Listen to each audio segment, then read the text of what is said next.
نحمده ونصلي على رسوله الكريم أما بعد فقد قال النبي صلى الله عليه وسلم هو شهر أوله رحمة وأوسطه مغفرة وآخره عتق من النار أو كما قال عليه الصلاة والسلام۔ میرے محترم سامعین کرام، اللہ رب العزت کا یہ بہت بڑا احسان اور انعام ہے، اور اس احسان اور انعام پر ہم جتنا بھی اللہ کا شکر ادا کریں وہ کم ہے کہ اللہ رب العزت نے ایک مرتبہ پھر ہمیں رمضان المبارک جیسی عظیم عظمتوں والا، رفعتوں والا اور بلندی والا مہینہ عطا فرمایا۔ جتنا بھی ہم اللہ کا شکر ادا کریں وہ کم ہے کہ ایک مرتبہ پھر ہم ان اوقات میں، اس دن اور رات میں ہیں جسے اللہ نے اپنی طرف منسوب فرمایا ہے، جس میں اللہ نے امت مسلمہ کے لیے، ہمارے اور آپ کے لیے بڑی بڑی نعمتیں، بڑے بڑے انعامات اور احسانات رکھے ہیں۔ جناب نبی کریم صلی اللہ علیہ وسلم نے ایک حدیث مبارکہ میں رمضان المبارک کو اللہ کی 3 بڑی نعمتوں میں تقسیم فرمایا اور ارشاد فرمایا، ہوا شہر، یہ وہ عظمت والا مہینہ ہے، اولہ رحمت، جس کے پہلا عشرہ، پہلے 10 دن رحمت کے ہیں، اوسطہ مغفرت، اور درمیان والا عشرہ، درمیان والے 10 دن مغفرت اور بخشش کے ہیں، وآخرہ عتق من النار، اور تیسرا اور آخری عشرہ جہنم سے آزادی کا ہے۔ اس ماہ مبارک میں اللہ کے بے شمار انعامات اور احسانات ہیں۔ سب سے بڑا انعام تو روزے جیسی عظیم نعمت ہے جو اسی ماہ مبارک میں اللہ رب العزت نے فرض کی ہے۔ اس کے علاوہ بے شمار انعامات اور احسانات ہیں جو اللہ رب العزت نے اس ماہ مبارک کے ساتھ خاص کیے ہیں۔ اس حدیث مبارکہ میں جناب نبی کریم صلی اللہ علیہ وسلم نے ہمیں اللہ کے 3 بڑے انعامات کے بارے میں ارشاد فرمایا اس ماہ مبارک کا آغاز اللہ کی رحمت کے ساتھ ہوتا ہے۔ یہ رحمت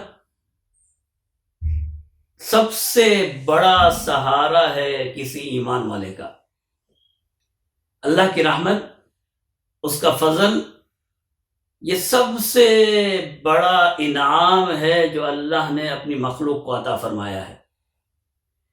رحمت کہتے ہیں کہ ایک منعم، احسان کرنے والا، انعام کرنے والی ذات کسی کی کمی، کسی کی کوتاہی، کسی کی غفلت کے باوجود اسے ایک ایسا مقام عطا کرے اور ایسی نعمت عطا فرمائے جس کا وہ کسی طور پر بھی حقدار نہیں تھا۔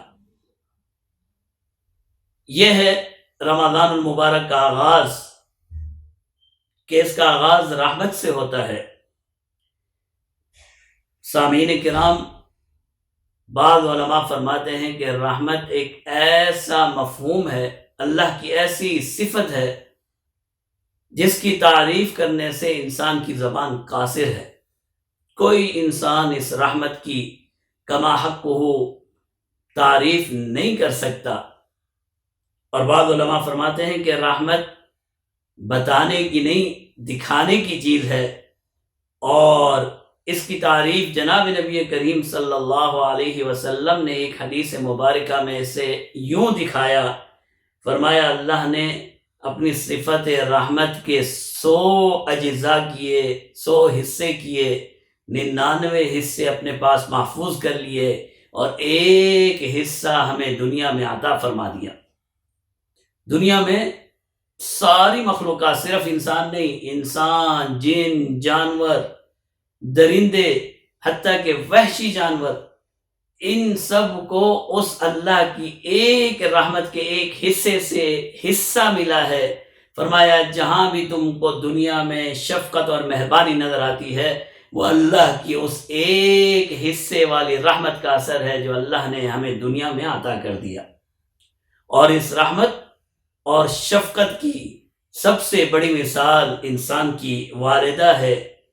والدہ کے ساتھ اولاد کا جو تعلق ہوتا ہے، جو شفقت اور مہربانی والدہ کی اپنی اولاد کے لیے ہوتی ہے، انسان کسی طور پر اسے بیان ہی نہیں کر سکتا۔ ایک حدیث مبارکہ میں ایک عورت جو اپنا بچہ اٹھائی ہوئی تھی، جناب نبی کریم صلی اللہ علیہ وسلم نے صحابہ سے پوچھا، اے صحابہ یہ تو بتائیے، اے میرے ساتھیوں یہ تو بتاؤ، کیا تم میں سے کوئی شخص یہ خیال کر سکتا ہے کہ یہ والدہ، یہ ماں اپنے بچے کو آگ میں ڈال دے؟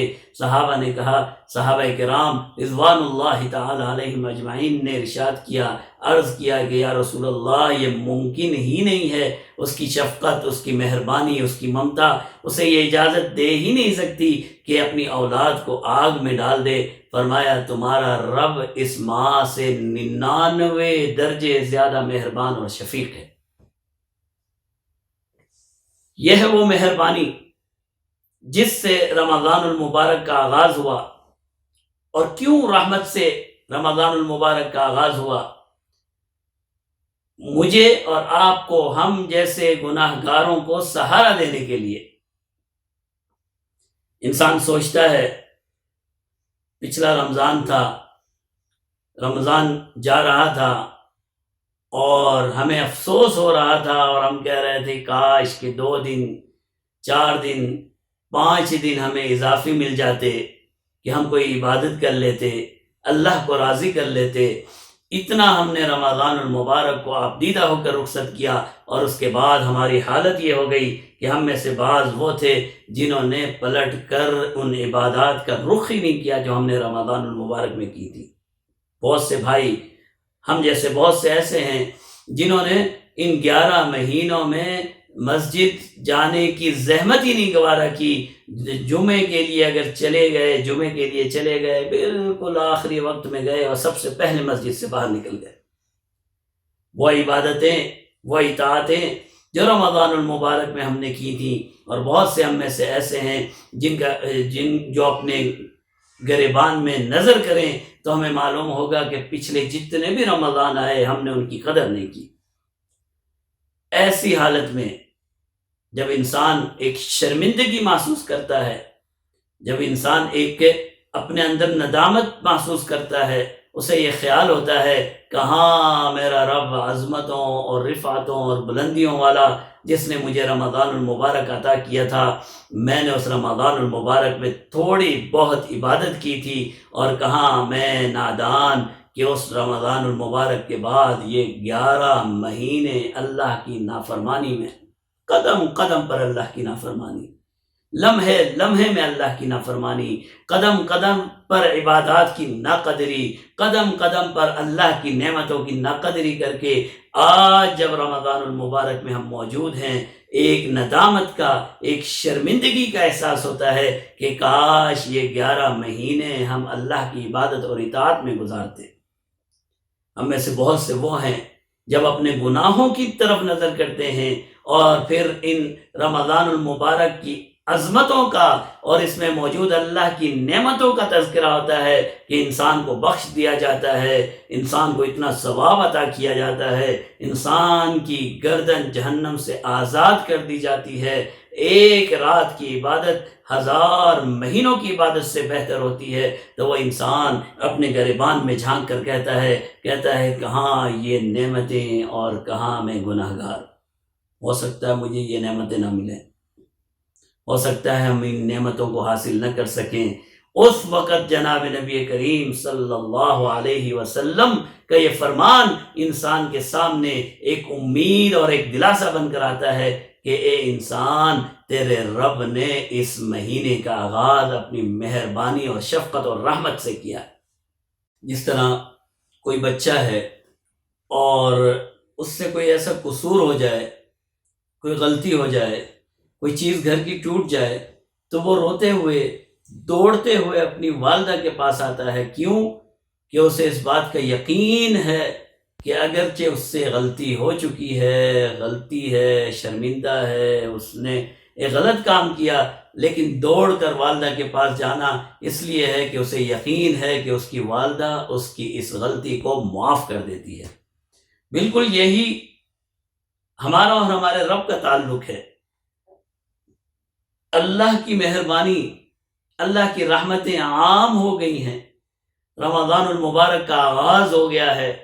اگر ہمیں اس کوتاہی کا، اس غلطی کا احساس ہے اور ہم شرمندگی محسوس کر رہے ہیں کہ ہم نے رمضان المبارک کے گزرنے کے بعد یہ جو 11 مہینے کی زندگی گزاری ہے، یا اس 11 مہینے سے بھی آگے نکل جائیے، کئی سال کی جو ہم نے زندگی گزاری ہے، اللہ کی نافرمانی میں قدم قدم پر اللہ کی نافرمانی کی ہے.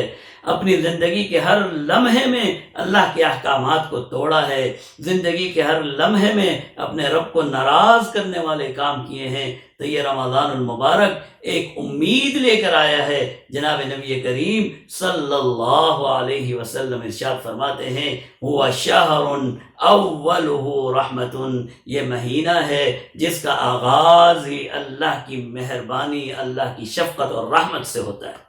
کوئی انسان کتنا بڑا گناہ گار کیوں نہ ہو، اس سے کتنی بڑی خطا کاریاں ہی کیوں نہ ہوئی ہوں، وہ کتنا بڑا نافرمان ہی کیوں نہ ہو، اگر ندامت اور شرمندگی کے ساتھ اپنی رحمت، اپنے رب کی رحمت اور شفقت پر یقین کرتے ہوئے اس ماہ مبارک میں اللہ کی بارگاہ میں آئے اور اپنے رب کو راضی کرنے کی کوشش کرے، اس سے بہتر دن ہمیں دنیا میں کبھی میسر ہی نہیں آ سکتے. ایسی حالت میں جب انسان روزے کی حالت میں ہو، ایک عبادت کی حالت میں ہو، اور عبادت بھی وہ جو رب کو انتہائی درجے کی محبوب ہے، اور ماہ مبارک رمضان المبارک کا ہو، اللہ کی رحمتیں عام ہوں. جناب نبی کریم صلی اللہ علیہ وسلم کا ارشاد ہو کہ اس ماہ مبارک کا آغاز ہی رحمتوں سے ہوا ہے. پھر کوئی نادان ہی ہو سکتا ہے، کوئی معاف کیجیے گا پاگل ہی یا بیوقوف ہو سکتا ہے، یا انتہائی درجے کا سنگ دل ہو سکتا ہے جو ان ایام سے فائدہ نہ حاصل کرے اور اپنی زندگی کو سنوارنے کی کوشش نہ کرے. میرے بھائیوں، میرے دوستو، عزیزان محترم، آگے بڑھیے کہ اللہ کی رحمتیں عام ہو گئی ہیں. اللہ کی رحمتیں عام ہو گئی ہیں. اللہ رب العزت نے اپنی مہربانی اور شفقت کو عام کر دیا ہے. ہر شخص کے لیے رحم اور شفقت کا معاملہ ہے. ہم کتنے بڑے گناہ گار کیوں نہ ہوں، ہم اللہ کی رحمتوں سے مایوس نہیں ہو سکتے.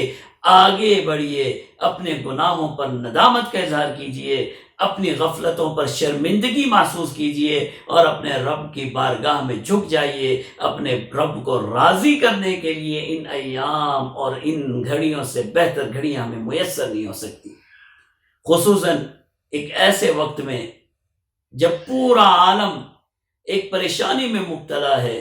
ہر جگہ سے مایوسی کی باتیں پھیلائی جا رہی ہیں، ہر جگہ سے بیماری کی خبریں عام ہوتی چلی جا رہی ہیں، اور یہ کرونا وائرس ہماری زندگیوں میں ایک بہت بڑی مشکل بن کر آ گیا. ان مشکل گھڑیوں میں رمضان المبارک کا آ جانا کسی بے پناہ قیمتی تحفے سے کم نہیں ہے. ان حالات میں وہی رب ہے جو ان تمام مشکلات کو ختم کر سکتا ہے، وہی رب ہے جو اس ساری بیماری کو ختم کر سکتا ہے، وہی رب ہے جو ہمیں اس بیماری سے شفا یابی دلوا سکتا ہے اور محفوظ رکھ سکتا ہے. ان ایام کی قدر کیجئے کہ پیارے محبوب صلی اللہ علیہ وسلم نے فرمایا ہے، مسلمان چکنا ہو جا، وہ رمضان آ گیا جس کا آغاز ہی اللہ کی مہربانی، اللہ کی شفقت، اللہ کی رحمت سے ہوتا ہے.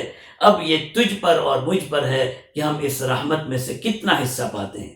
ایک والدہ ہے، ایک عورت ہے، اس کے 4 یا 5 بچے ہیں. یہ 4 اور 5 بچے ساری اس کی شفقت، اس کی مہربانیوں سے حصہ پاتے ہیں.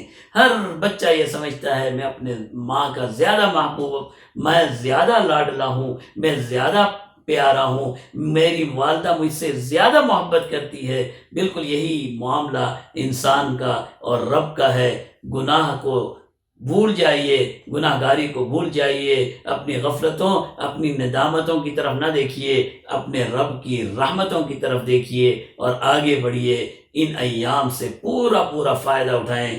اللہ رب العزت سے دعا ہے کہ اللہ رب العزت ہمیں اس ماہ مبارک کی رحمتیں، مغفرتیں، بخششیں، جہنم سے آزادی، لیلۃ القدر کی رات اور یہ روزے اور تراویح جیسا کہ ان کا حق ہے اس طرح ادا کرنے کی توفیق عطا فرمائے۔ وآخر دعوانا ان الحمد للہ رب العالمین۔